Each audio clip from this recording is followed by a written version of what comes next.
పార్వతీపురం మన్యం జిల్లా కేంద్రంలో ఉద్రిక్తత నెలకొంది. శివం దళితులకు పెత్తందారులకు భూ వివాదం జరగడంతో సిపిఎం ఆధ్వర్యంలో ధర్నా చేపట్టారు. మార్గం మధ్యలో కలెక్టరేట్ సమీపంలో నిరసనకారులను పోలీసులు అరెస్ట్ చేశారు. దీంతో కలెక్టర్ కార్యాలయం వద్ద పోలీసులు భారీగా మోహరించారు. తమ సమస్యను పట్టించుకోలేదంటూ రోడ్డుపై శివం గ్రామ దళితులు బైఠాయించి నినాదాలు చేశారు.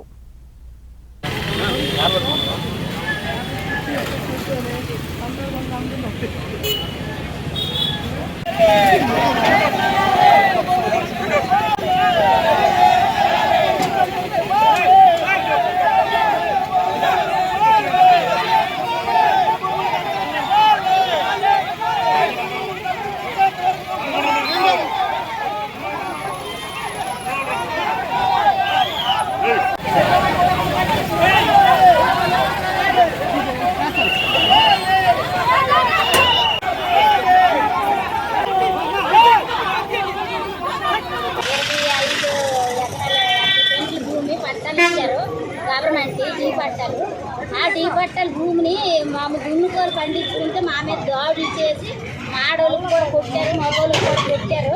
అది మాకు న్యాయం చేసి మా భూములు మాకు ఇచ్చేటట్లు వాళ్ళ మీద దాడి చేసిన వాళ్ళు కూడా అరెస్ట్ చేయమని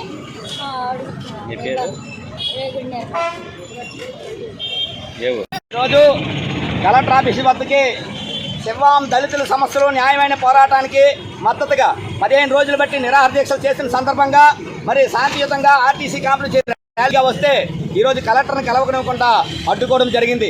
ఈరోజు మేము అన్ని సమస్యలు పరిష్కారం చేస్తాం, భూ సమస్య అంతా పరిష్కారం చేస్తాం, పెత్తందారులు ఆక్రమించుకున్న వాళ్ళందరి సంగతి తెలుస్తామని రాష్ట్ర ప్రభుత్వం అధికారంలోకి వచ్చిన తర్వాత ఈరోజు దళితుల మీద దాడులు, ఈరోజు శివం దళితులు మహిళల్ని కూడా వ్యవస్థలే మొత్తం బట్టలు చింపి ఆ విధంగా దాడి చేస్తే పెత్తందారులకు అనుగుణంగా ఉండడం ఎంతవరకు సబబని ఈరోజు అడుగుతున్నాం.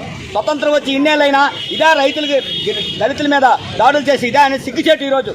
ఈరోజు ఖచ్చితంగా దళితులకి వాళ్ళు చేస్తున్నటువంటి పోరాటానికి మద్దతు తెలపాలి. వాళ్ళు సాగు చేసిన భూములకి హక్కులు కట్టాలి. వాళ్ళకి పెత్తందారులు చేసిన దాడులకి వెంటనే వాళ్ళకి ఎస్టీ అట్రాసిటీ కేసు నమోదు చేసి వెంటనే అరెస్ట్ చేయాలి. భవిష్యత్తులో దాడులు జరగకుండా చూడాలని తెలియజేస్తున్నాం. అంతేకాదు ఆగస్టు 15 వరకు చూస్తాం. ఆగస్టు 16 తర్వాత మళ్ళీ మా కార్యాచరణ ఉంటుంది. అందువలన ఈరోజు రాష్ట్ర ప్రభుత్వం కలెక్టర్ గారు ఈరోజు పోలీసు మిత్రులకి మేము హెచ్చరిక చేస్తున్నాం. ఖచ్చితంగా ఈ సమస్య పరిష్కారం చేయకపోతే రానున్న కాలంలో మొత్తం పోరాటానికి సిద్ధంగా ఉన్నామని కూడా తెలియజేస్తున్నాం. ఒక శివం దళితులు ఒంటరిగాలు కాదు, వీళ్ళకి రాష్ట్ర వ్యాప్తంగా ప్రజా సంఘాల మద్దతు ఉన్నాయి. ఈ రోజు జిల్లాలో అన్సర్డ్ భూములు సర్వేలు చేసి పట్టాలు ఇవ్వకపోవడం వలన పోయే ప్రమాదం ఉంది. అన్సర్డ్ భూములు సర్వేలు చేయరు, అవకాశ పేరుతో భూములకి పట్టించుకోరు. కుడుమూరు 48 సర్వే నెంబరు 782 ఎకరాలని దొంగలు గొప్ప చెప్పాలని ప్రయత్నించారు.